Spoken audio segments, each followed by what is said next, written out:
Estamos de vuelta con ustedes y contamos en nuestro set de entrevistas con la presencia de el Crisóstomos Gonzalo Celia Almeida, arzobispo metropolita. Él es líder de la Iglesia Ortodoxa. Su Eminencia, buenas noches. Buenas noches, Fabián. Con la alegría de verdaderamente volver a mi tierra, acompañado de mi padre, y tener el gusto de dar a conocer este mensaje, que es el mensaje de Jesucristo, el mensaje de la Iglesia original.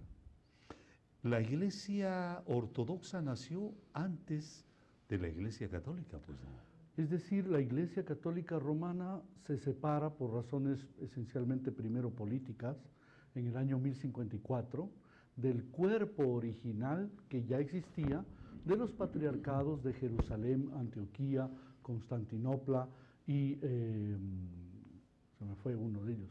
Y estos 4 antiguos patriarcados quedan en Oriente. La Iglesia Católica tiene poder porque Carlomagno, desde el año 800, le da poder con ejércitos, con una serie de poderes políticos, y considera que debe separarse para volverse la cabeza de todo el cristianismo.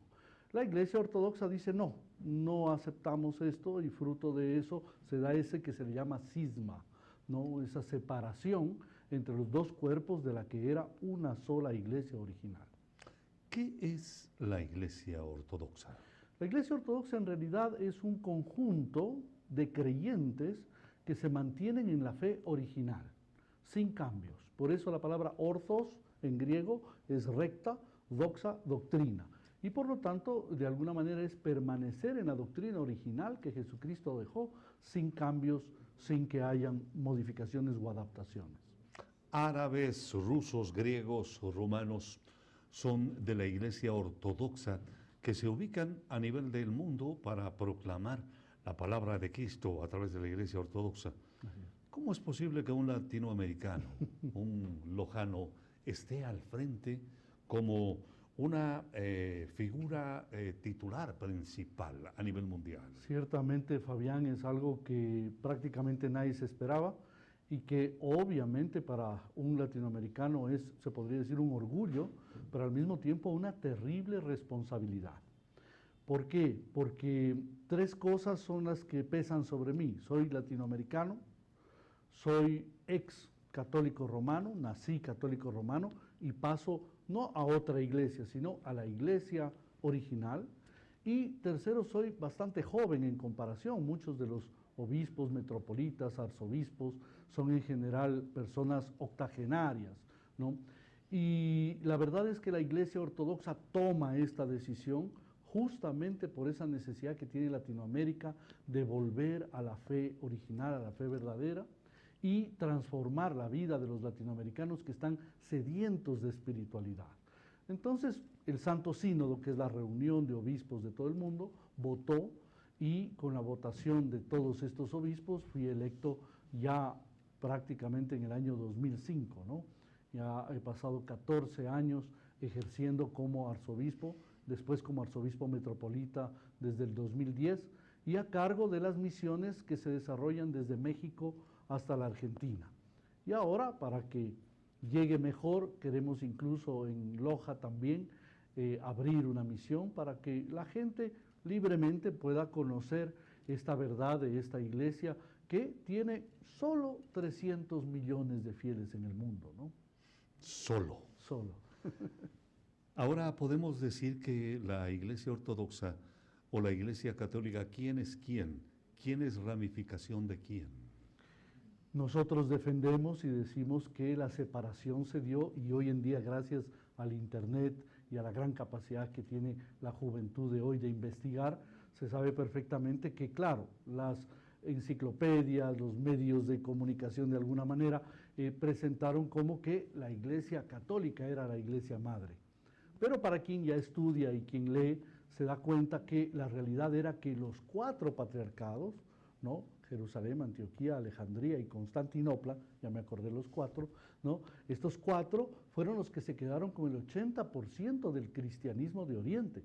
Fue la Iglesia Católica la que se separa por ese poder que quería tener y claro, gana adeptos en el descubrimiento de América. 1492 vienen las carabelas de Colón trayendo misioneros católicos romanos y todo este continente es forzado a seguir la fe católica romana.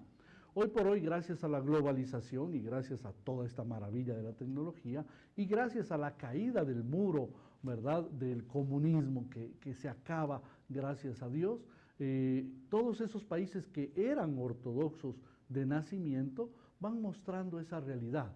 Y una de las cosas extraordinarias, Fabián, que sucede es que en Occidente, Europa, está prácticamente muriendo la fe, las iglesias se convierten en discotecas, ¿no? Y más bien al contrario, la gente no va a la iglesia.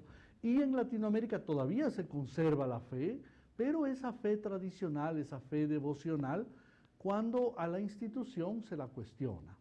Y en cambio, del otro lado, en los países excomunistas, hay un crecimiento, hay una multiplicación de monasterios, una gran multiplicación de vocaciones que es sorprendente. Basta contactar un poquito, vuelvo a repetir, por los medios de comunicación y por el internet, las redes sociales, y darse cuenta cuántas iglesias se abren ahora en Rusia, en Serbia, Rumanía, Bulgaria, en Grecia.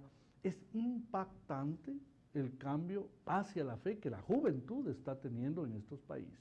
Este momento que a nivel mundial existe una crisis existencial, especialmente del catolicismo, es el momento de pronto, perdóneme esta expresión, de atacar la Iglesia Ortodoxa para quitarle un poco de credibilidad que ya le están quitando a la Iglesia Católica. Yo creo que no es en ningún momento quitarle credibilidad, es hacer una oferta normal y corriente a quien busca algo legítimo, algo correcto, algo tradicional, ¿no? Y evidentemente bajo ningún aspecto, nosotros, y creo que usted lo sabe muy bien, tenemos excelentes relaciones con el clero de la Iglesia Católica Romana. El Papa Francisco ha emitido criterios, incluso dice el Papa Francisco, es un pecado considerar que nos separamos de los ortodoxos. Lo dice así. Entonces es muy importante hoy por hoy hablar, sí, de un respeto, pero de que nosotros ofertamos de alguna manera o ofrecemos un cristianismo original. Sin modernismos, sin cambios, sin adaptaciones, ¿no? Sino tal cual como el Señor Jesucristo lo dejó y las tradiciones permanecieron en muchos países, ¿no? Dicen los comunistas, marxistas, leninistas que ya no hay, pero que en todo caso han quedado alas o rezagos, que o te liberas, o te regeneras, o mueres. Ustedes tienen una nueva forma o una novel forma del tratamiento, los monjes y los casados. Así es, sí. Bueno, yo me atrevo a decir que no es nada nuevo. Jesucristo cuando llamó a los apóstoles, a uno los llamó casados. La prueba es de que se curó a la suegra de Pedro, está en el Evangelio, ¿no? Y evidentemente también llamó a algunos que eran solteros, entre ellos San Pablo, ¿no? Y otros de los discípulos se mantuvieron solteros. ¿Qué es lo interesante? Que una vez que ellos siguieron al Señor, no es que abandonaron a su esposa y a sus hijos. Sería contradictorio del mensaje de Jesucristo. Al contrario, Jesucristo tenía familias enteras, completas, que seguían al Señor. Y en este sentido, la Iglesia Ortodoxa tiene hombres casados que pueden optar por el sacerdocio y evidentemente tienen también hombres que deciden ser célibes, como San Pablo, que no se casan, que llevan una vida de entrega totalmente a Dios. ¿Ya no hay vocaciones de monjes? Sí, basta ver Monte Athos. Y vuelvo a repetir, perdón que insista tanto, pero el internet es una puerta abierta. Basta con que coloquen Monte Athos y van a descubrir de que hay una península en Grecia donde viven 10.000 monjes. Y no hay presencia de mujeres en estos monasterios. Obviamente hay monasterios de mujeres también en otros lugares, pero en Monte Athos es exclusivamente para varones. Y es una península llena de monasterios que cada vez sorprende al mundo entero con que hay más y más vocaciones. Por lo tanto, a mí me da mucha pena. Yo hace muchos años, evidentemente, vi la realidad de la Iglesia Católica Romana aquí en Latinoamérica y aquí en Ecuador, y yo puedo decir de que efectivamente ya casi no hay vocaciones para la Iglesia Católica Romana. Para la Iglesia Ortodoxa realmente nos hace falta más bien espacios para poder brindar esta solución y esta ayuda a la gente que necesita espiritualidad. Ecuador tiene libertad de culto, sobre lo manifiesta su constitución, y también es un país laico. Sí. Y por ende, la Iglesia Católica ha determinado que no puede emitir criterio alguno sobre algunos temas que son lacerantes o que son duros de expresar. Sin embargo, los ortodoxos pueden expresar de pronto un criterio sobre un tema que es contundente en nuestro país. Fabián, ¿El matrimonio igualitario? Bueno, Fabián, es verdad que el Ecuador es un país laico, indudablemente lo dice la Constitución, pero no es un país ateo, cuidado.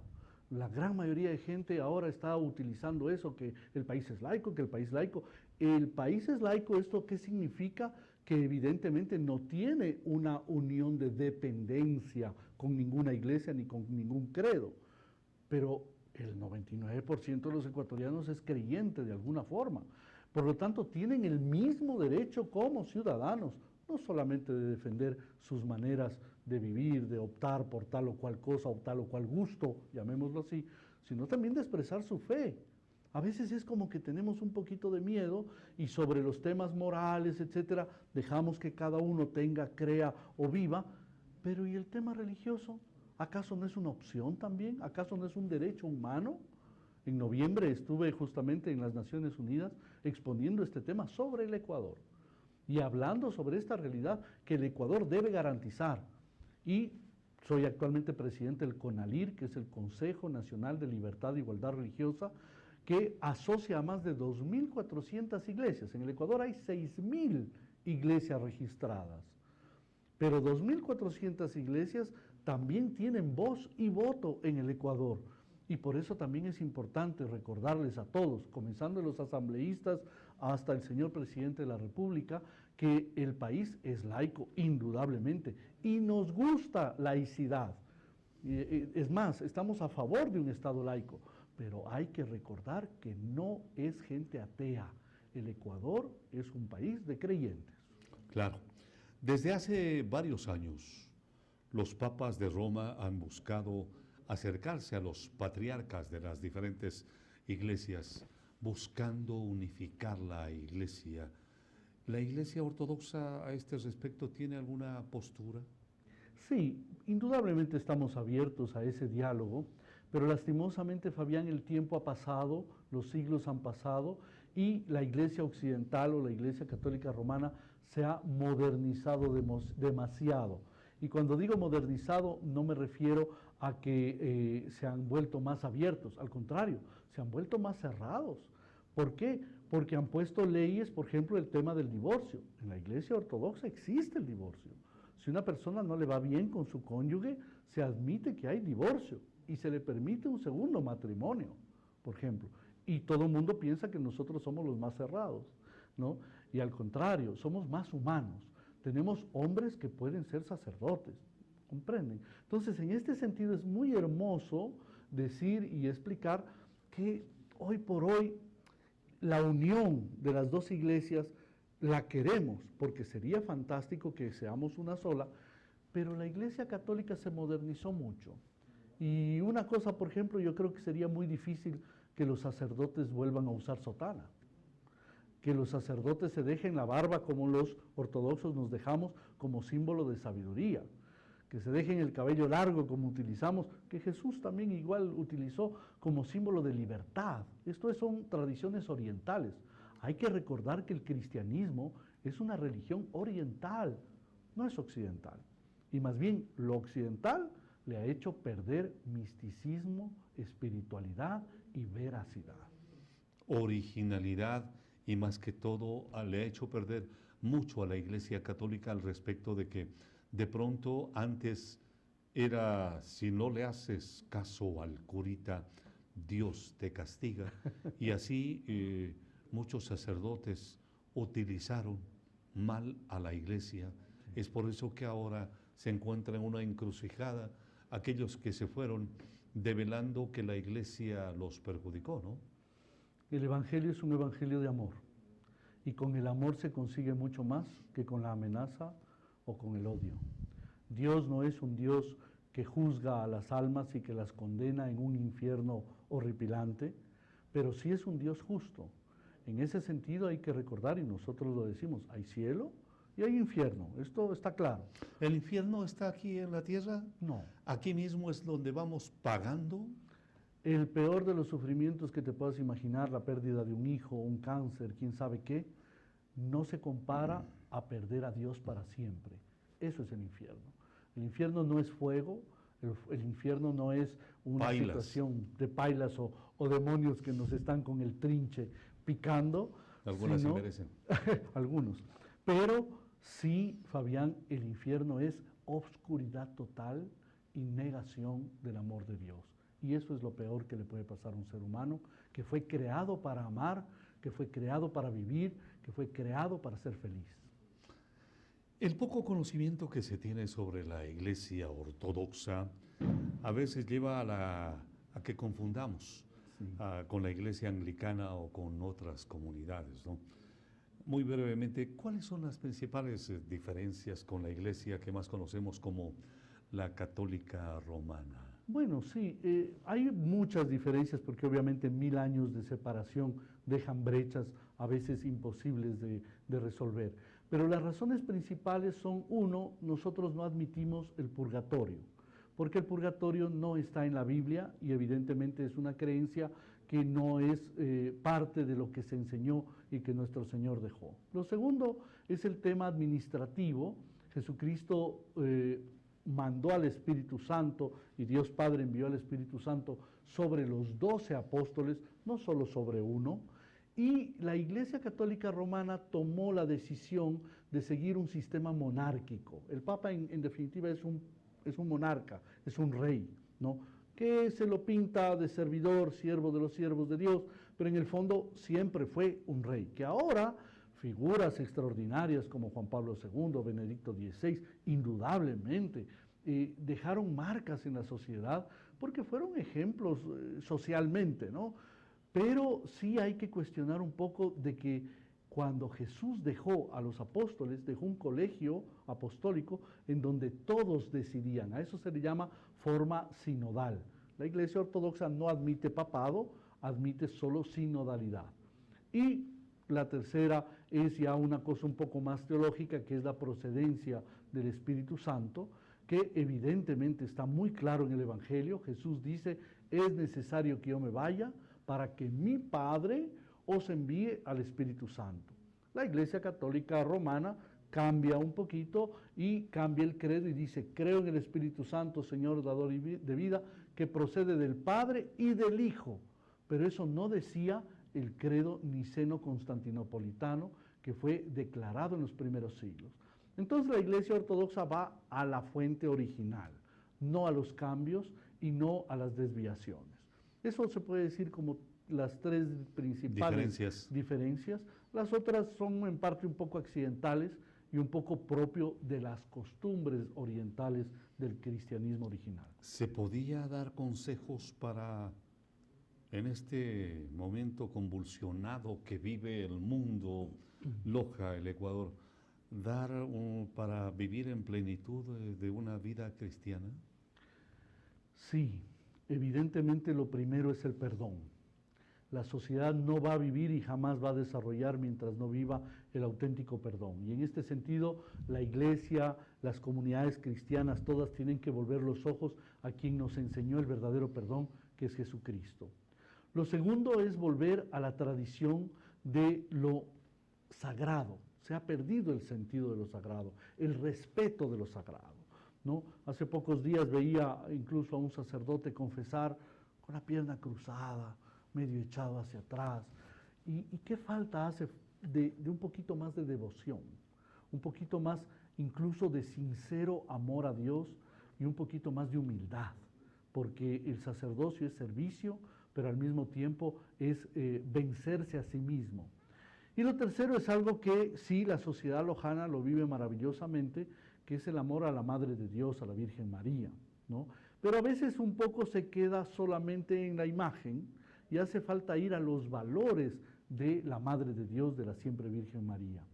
Y entender que fue una madre que transmite valores, valores de pureza, de honestidad, de perdón, porque ella estuvo al pie de la cruz mientras mataban a su hijo, y al mismo tiempo de fe, una fe valiente, una fe entregada verdaderamente a Dios. ¿Le cuesta de pronto nombrar a la Santísima Virgen del Cisne? A mí, para nada. Estuve el día sábado visitando el santuario y fui ahí. De hecho, un compañero mío de seminario, que es el sacerdote párroco ahí, me recibió con mucho cariño. Jiménez. El padre Armando, a quien quiero mucho. Y fui a visitar el camerino de la Virgen y es la Madre de Dios. En la advocación En la de la advocación de la Virgen del Cisne. En la Iglesia Ortodoxa, el obispo utiliza siempre un medallón que lleva a la Madre de Dios, a la Virgen María, siempre. con su hijo, ¿no? Con su hijo, porque es la razón por la cual nosotros la valoramos. Y claro, cuando es algo solemne, como en este caso, pues la presentación en un medio de comunicación, viene también la cruz, porque es la crucifixión la que nos dio vida. Jesús muere, pero resucita. No hay que quedarse solo en el Cristo crucificado, sino en Jesús resucitado. Hoy que se podría llevar una vida plena, sin, como dicen los políticos, meterse en problemas, ser ni cristiano ni para allá ni para acá. ¿Cuál es el objetivo de ser cristiano? Primero y ante todo, reconocer que hubo un Hijo de Dios que se encarnó hombre para darnos la salvación. Cuando nosotros aceptamos a Jesucristo, esto lo dicen las comunidades protestantes, lo repiten mucho, acepta a Jesucristo como tu Señor y Salvador. Es una gran verdad lo que ellos dicen. El problema es que en los protestantes no tienen sacerdocio, no tienen sucesión apostólica, no tienen sacramentos, no tienen a la Madre de Dios. Eso tristemente, es decir, tienen un evangelio incompleto. La Iglesia Ortodoxa, al contrario, pide que se viva completamente lo que Jesús dejó. Haced esto en memoria mía, dijo él. Y verdaderamente, hoy por hoy, Fabián, en un mundo tan convulsionado, es vergonzoso, te tengo que decir, ver lo que está pasando con nuestros niños, con nuestros jóvenes, la realidad de la pornografía, que no es porque seamos puritanos y nos hace daño, no, es porque hace daño a la psiquis. Es porque los corazones están confundidos, es porque las almas no saben a dónde ir, porque se necesita un consejo y no sabe a quién recurrir. Y a veces se cree que es mejor ir a la bruja o ir a una terapia, yo que sé, extraña, en lugar de ir a lo milenario. A la bruja Yuri que lea las cartas. No la conozco, pero es fundamental volver al mandato original de Jesús, que es aceptarlo a Él, amarlo y vivirlo. Por eso Él se convierte en alimento y recibimos la comunión y verdaderamente Jesús está presente con todo su cuerpo, toda su alma, toda su sangre y toda su divinidad. Todo esto es fundamental vivirlo. No ir y comulgar cualquier cosa y hacer las cosas por devoción, sino por amor, que cambia los hogares. Y la institución del matrimonio está muy golpeada. La institución incluso del celibato, de vivir castamente, de no llevar una doble vida. Todo eso está golpeado y es hora que la iglesia original ponga su voz también en Latinoamérica. Latinoamérica es una riqueza extraordinaria. Yo he visitado Brasil desde el norte hasta abajo, la Argentina, Chile, Bolivia, Perú, Colombia. Es impactante, Fabián, cómo los latinoamericanos tienen no solo sangre caliente, sino sangre espiritual. Los mismos griegos me preguntan a mí y me dicen 2 veces por año que yo visito Grecia, me dicen, ¿usted cree que Latinoamérica puede responder a la Iglesia Ortodoxa? Totalmente. ¿Pero por qué? Porque hay gente que quiere, pero necesita conocer, necesita leer un poco más y necesita alguien que en su propio idioma, con sus propios genes, con su propia lojanidad, le diga, es necesario conocer la verdad, nada más. Y Gonzalo Javier es lojano de alma, vida y corazón. Lo llevo en mis genes, lo llevo en mi corazón y espero con la gracia de Dios poder ayudar un poquito a que haya gente que quiera conocer a Dios de mejor manera. Bendiciones para usted. Gracias, Fabián. Buenas noches. Buenas noches. Aquí, haciendo información con nosotros, el Crisóstomo Gonzalo Celi Almeida, arzobispo metropolita, líder de la Iglesia Ortodoxa, ha estado con nosotros. Vamos a la pausa y volvemos.